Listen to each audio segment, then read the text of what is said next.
শিক্ষাঙ্গনকে রাজনীতিমুক্ত রাখতে স্থানীয় সরকার নির্বাচনে শিক্ষকদের অংশগ্রহণ নিষিদ্ধ করতে আইন প্রণয়নের আহ্বান জানিয়েছেন শিক্ষামন্ত্রী এহসানুল হক মিলন।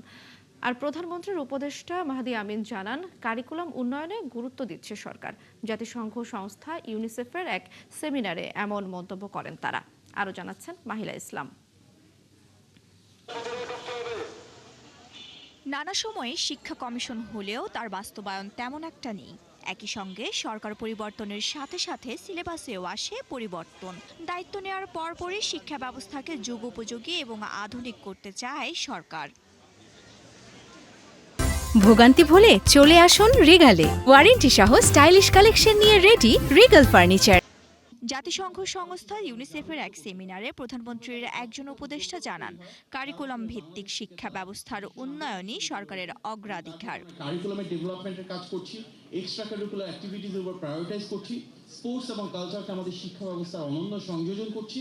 এই প্রতিটা কার্যক্রম তখনই আমরা বাস্তবায়ন করতে পারবো যখন আমাদের ভবিষ্যৎ বাংলাদেশের যে কাণ্ডারি শিক্ষার্থীরা আর তাদেরকে যারা তৈরি করেন সেই শিক্ষক অর্থাৎ শিক্ষাবিদদের তৈরি করা কারিগরদেরকে আমরা একসাথে দক্ষ, যোগ্য, সুনাগরিক হিসাবে গড়ে তুলতে পারবো। শিক্ষা প্রতিমন্ত্রী বলেন, শিক্ষায় কোনো ধরনের বড় অনিয়ম বা ভুল সরকার মেনে নেবে না। আমরা সকলে মাননীয় প্রধানমন্ত্রীর স্বপ্ন বাস্তবায়ন করার জন্য কাজ করছি, এই দেশের 20 কোটি জনগণকে সার্ভ করার জন্য কাজ করছি।